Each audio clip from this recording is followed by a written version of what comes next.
Assalamualaikum warahmatullahi wabarakatuh. Selamat berjumpa kembali anak-anak bersama Pak Iwan di pelajaran fisika online. Kali ini kita akan melanjutkan materi kita yaitu tentang bidang statis. Kita akan masuk ke bagian kedua.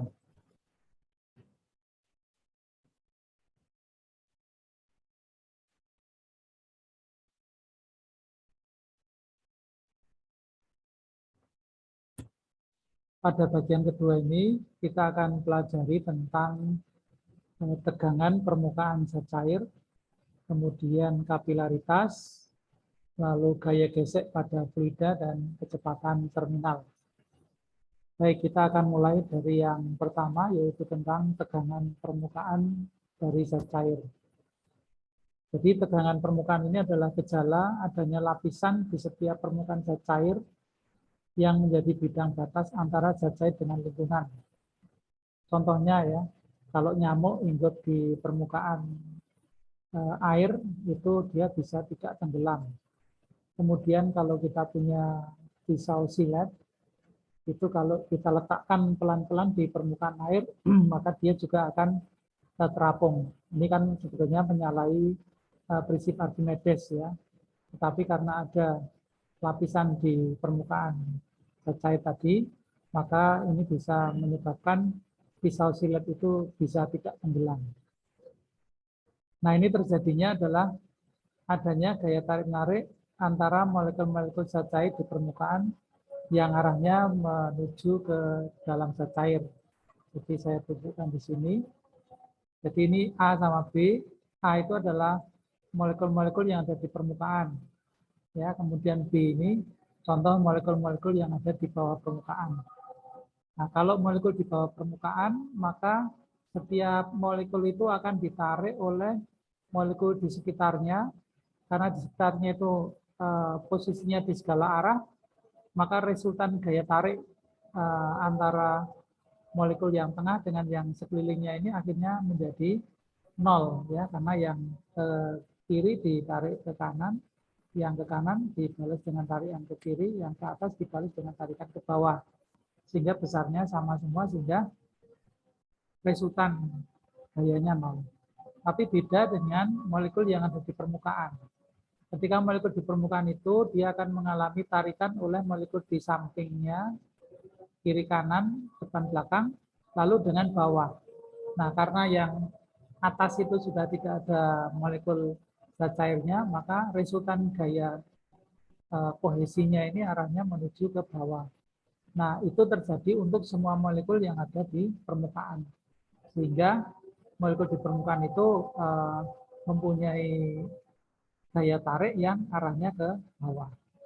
Sehingga semacam di permukaan itu ada lapisannya. Ya, padahal itu tidak ada lapisan ya. Ini karena resultan gaya tarik-menarik molekul-molekul zat cair di permukaan itu arahnya ke bawah. Nah, kemudian besar dari tegangan permukaan itu diberi lambang gamma ya, seperti ini. Itu dihitung dari gaya persatuan panjang. Ya, gaya persatuan panjang dari tepi permukaan. Kita beri contoh begini. Sebuah kawat dibengkokkan membentuk huruf U ya, seperti ini. Ini kawat pertama dibengkokkan membentuk huruf U. Kemudian kawat kecil bermassa 0,2 gram. Ini ada kawat lurus ya. Di ujungnya ada lubang yang bisa keluar masuk pada kawat U ini dengan mudah. Kemudian ini sistem ini dicelupkan ke dalam sabun. Kemudian diangkat. Nah, ketika diangkat itu di tengahnya di sini akan muncul lapisan sabun ya. Nah, akibat dari tegangan permukaan dari permukaan sabun ini, maka kawat ini akan ketarik ke atas. Agar seimbang, maka kawat ini ditambahi beban ya W2 yang arahnya ke bawah, sehingga ketika terjadi keseimbangan antara gaya tarik dari tegangan permukaan dengan gaya berat ini, nah itu berat dari beban yang ditambahkan itu adalah sebesar di sini ditulis 0,1 gram ya, Sementara panjangnya kawat ini adalah 10 cm. Nah, ini disuruh menentukan tegangan permukaan. Berarti nilai tegangan permukaan ini adalah sama dengan berat dari kawat lurusnya ditambah bebannya. Sehingga kalau misalnya kita coba hitung, ya,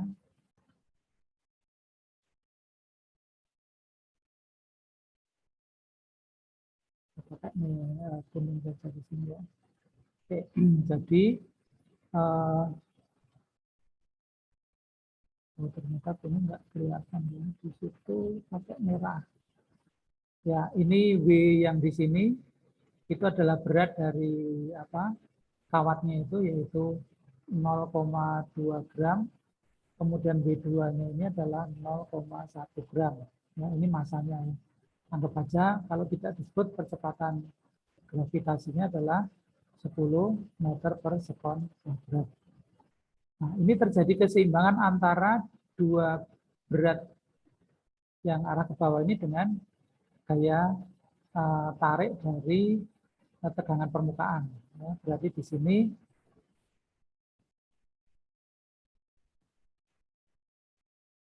gamma sama dengan F per 2L. Nah, di dalam rumus kan F per D ya. Di sini saya tulis 2L, ya. L-nya itu panjangnya kawat, 2-nya itu karena kawat ini mempunyai permukaan 2 ya, 2 permukaan. Jadi ini yang sebelah depan, lalu kalau kita lihat dari belakang, ya, kalau kita lihat dari belakang ya, itu juga ada permukaan lagi kan gitu. Sehingga di sini panjangnya kali ini dipakai 2 ya, yang depan sama belakang, sehingga di sini 2L. Kemudian F-nya kita ambil dari berat 1 plus berat yang kedua ya, dibagi 2L. Nah, ini gamanya sama dengan berat 1 dan berat 2 itu kalau dijumlah 0,2 ditambah 0,1 kali 10 ya, G-nya. Kemudian dibagi dengan panjangnya kawat kalikan 2, berarti 2 kali panjangnya kan 10 cm, berarti 0,1. Nah, ini hasilnya adalah 15 Newton per meter. Jadi kalau kawatnya ini digantung, ya, kalau kawatnya digantung seperti ini, maka ini yang muncul dua permukaan ya, permukaan yang depan ini dan permukaan bagian belakang. Sehingga rumusnya yang tadinya F per D itu bisa kita ganti dengan 2M. Oke, jadi itu tentang tegangan permukaan ya. Contoh lain fenomena sehari-hari tentang tegangan permukaan, misalnya kalau air di atas daun talas ya, itu adhesi antara air dan daun talasnya jauh lebih kecil dibanding kohesi dari molekul airnya, sehingga molekul air di daun talas itu akan selalu membentuk lingkaran bola ya, karena mereka lebih cenderung tarik-menarik dengan sesama molekul airnya daripada daun talas. Kemudian tetesan air itu juga ketika meluncur itu mesti membentuk bentuk bola ya, karena itu adalah gaya tarik yang paling imbang antara molekul-molekul yang ada di peti bola. Oke, selanjutnya kita bahas fenomena yang berikutnya, yaitu tentang kapilaritas. Kapilaritas itu adalah gejala naik atau turunnya permukaan zat cair di dalam pipa. Jadi kalau kita masukkan misalnya sedotan itu ke dalam air ya, di dalam gelas itu, maka permukaan di dalam sedotan itu akan lebih tinggi dibanding sekitarnya. Nah, itu kapilaritas. Kalau pada tanaman itu meresapnya air dari tanah sampai bisa ke apa namanya, ke pucuk-pucuk daun, itu juga karena adanya kapilaritas. Nah, apa penyebab adanya kapilaritas ini adalah adanya adhesi antara zat cair dengan dinding pipa dan kohesi antara molekul zat cair. Jadi ini ada konsep adhesi kohesi yang besarnya tidak imbang. Ya. Untuk zat cair misalnya air itu adhesinya antara air dengan kaca itu lebih besar dibanding kohesinya. Sehingga permukaan air di dalam pipa itu akan lebih tinggi dibanding di sekitarnya, seperti gambar kiri ini. Sedangkan kalau raksa, itu ternyata kohesinya itu lebih besar dibanding adhesi antara raksa dengan dinding kacanya. Sehingga di sini justru raksanya akan menjadi lebih rendah di dalam pipa daripada di sekitarnya. Untuk naik dan turunnya raksa ini yang mempengaruhi adalah gamma, kemudian massa jenis, gravitasi, dan jari-jarinya. Gammanya ini tegangan permukaan tadi ya. Jadi kalau tegangan permukaan dan sudutnya tetap, massa jenisnya tetap, gravitasi tetap, maka H itu tergantung dari R-nya ya, berbanding terbalik. Artinya apa ini? Kalau R-nya makin kecil, itu berarti pipanya makin sempit, itu H-nya akan semakin besar. Apalagi kalau misalnya pembuluh silem tadi ya, itu airnya kan sangat kecil sekali, sehingga airnya bisa naik dengan ketinggian yang cukup luar biasa ya. Kita bayangin misalnya kelapa itu pohonnya bisa setinggi 10 meter ya. Padahal di dalam buah kelapa itu ya ada airnya yang kira-kira di situ ya sekitar setengah liter ya, sehingga itu bisa dibayangkan memang jari-jari dari pembuluh silemnya yang untuk menaikkan air itu sangat kecil ya. Contohnya di sini ya, berapa penurunan ketinggian raksa dalam sebuah pipa yang berjari-jari 4 mm jika sudut raksa dengan jika sudut kontak raksa dengan kaca sebesar 120 derajat. Sementara tegangan permukaannya 0,642 Nm dan massa jenis raksanya 13.600 kg meter ya. Ini kita akan coba gantung ya berapa penurunannya. Saya ganti pen dulu. Lihat pakai warna kuning. Jadi kalau menurut rumus tadi, penurunan atau kenaikan dari permukaan cairan di dalam pipa kapiler itu delta H. Delta H adalah sama dengan 2 kalikan tegangan permukaannya kalikan kosinus sudut kontaknya dibagi dengan massa jenis dari zat cairnya, gravitasi, dan jari-jarinya. Ya. Maka di sini kita masukkan 2 kali tegangan permukaannya 0,642, kemudian dikalikan dengan cos 120 derajat dibagi dengan massa jenisnya adalah 13.600, ini dalam MKS semua ya.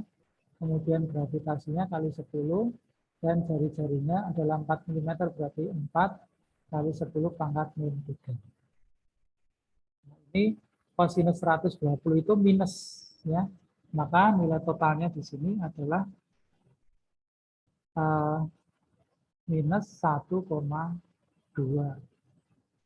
milimeter kalau dijadikan meter ya.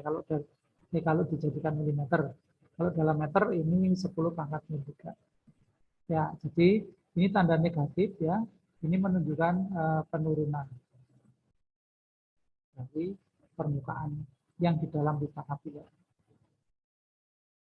Oke, gitu ya. Jadi ini contohnya bagaimana kita menghitung kenaikan dari permukaan pipa kapiler yang dimasukkan ke dalam raksa. Baik, selanjutnya tentang gaya gesek fluida.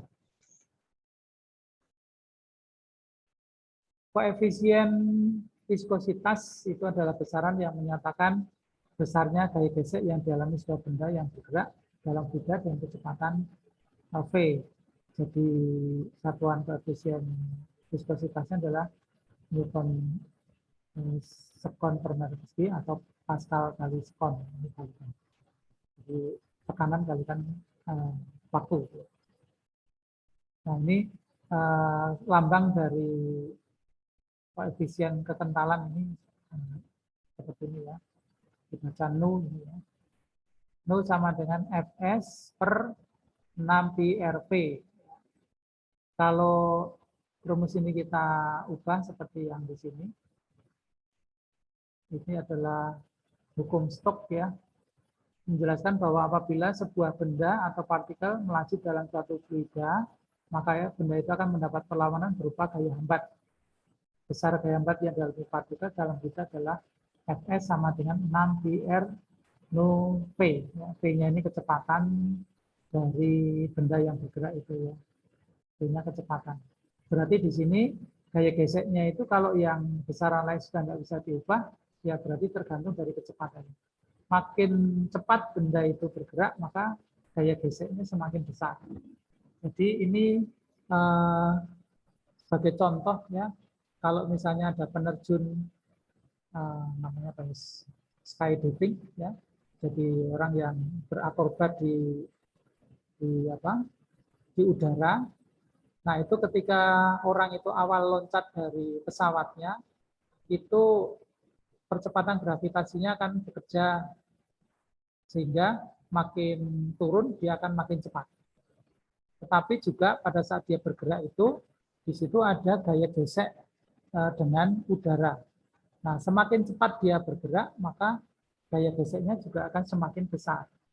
Nah, akibatnya apa? Akibatnya pada suatu saat nanti gerak dari orang yang meluncur dari pesawat untuk melakukan adegan akrobat itu akan mencapai kecepatan yang setimbang, ya, kecepatan yang tetap. Ya. Karena apa? Karena gaya gravitasinya itu nanti akan dilawan oleh gaya gesek dari udara. Nah, sehingga mereka bisa bermain akrobat di udara. Kalau tidak ada gaya gesek, maka orang yang terjun duluan itu nggak bakalan dikejar oleh orang yang kedua. Ya. Tapi karena orang yang terjun duluan itu akan mencapai titik kecepatan setimbang, maka orang yang di belakangnya bisa mengejar. Sekarang ini ada contoh ya, sebuah bola logam kecil berdiameter 2 mm dijatuhkan ke dalam cairan gliserin yang memiliki koefisien kekentalan 1,5 Pascal sekon dan bola meluncur dengan kecepatan 0,2 meter per sekon. Tentukan gaya gesek Stokes yang terjadi antara bola dan gliserin. Jadi kalau saya data dulu, ini diameternya adalah 2 mm ya. Ini berarti jari-jarinya adalah 1 mm. Oke.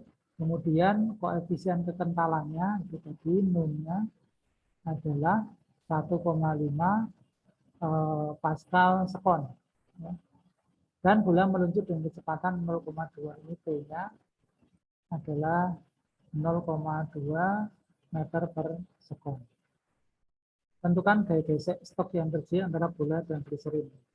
Nah, gaya geseknya tadi rumusnya kan Fs sama dengan 6 pi ya, kalikan R kalikan nu kalikan V.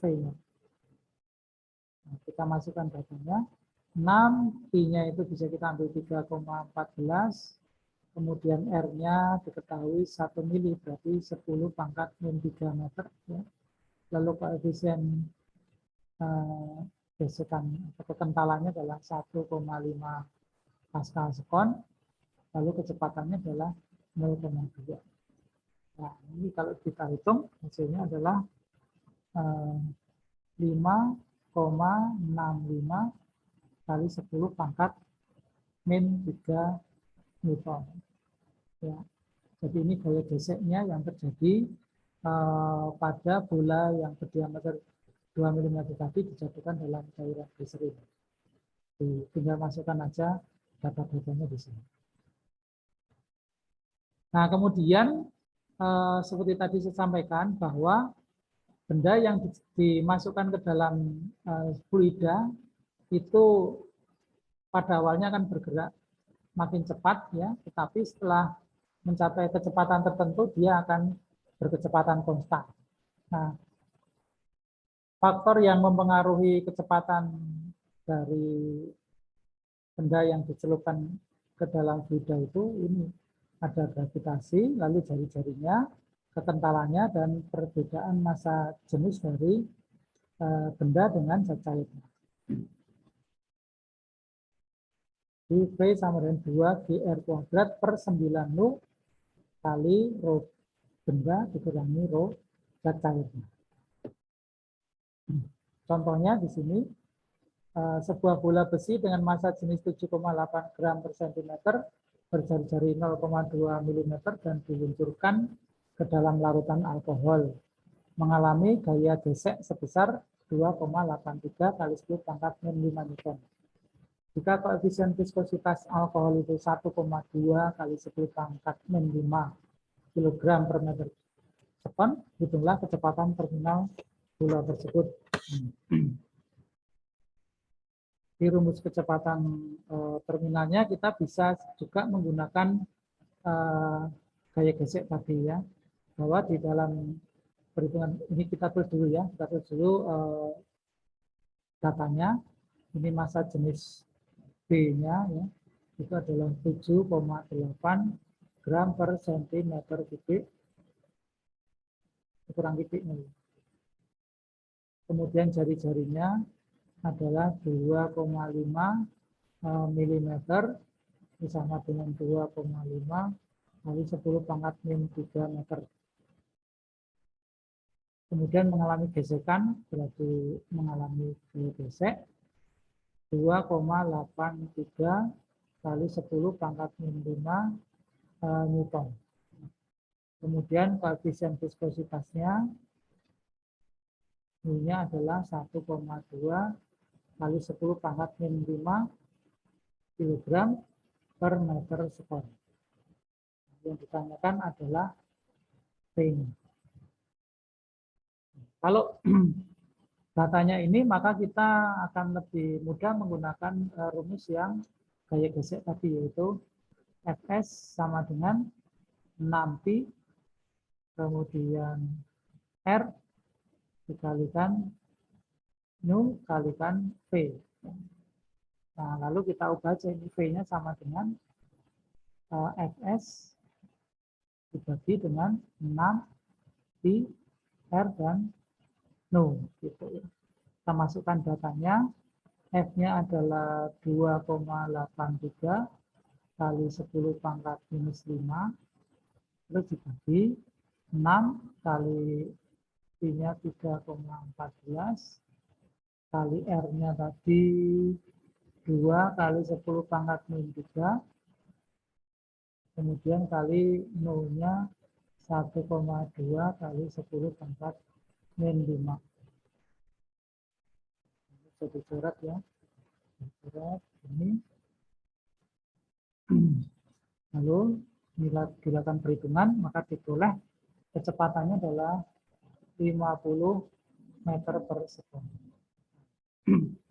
Jadi setelah mencapai kecepatan 50 meter per sekon, maka bola tadi akan setimbang atau akan berkecepatan. Baik anak-anak, saya kira untuk fluida statis yang kedua sampai di situ, berarti untuk topik fluida statis itu sudah selesai kita bicarakan. Tinggal kalian nanti mencoba mengaplikasikannya pada kasus-kasus sehari-hari. Ya. Nah, saya kira itu juga tidak terlalu sulit ya. Cukup sekian. Selamat belajar. Assalamualaikum warahmatullahi wabarakatuh.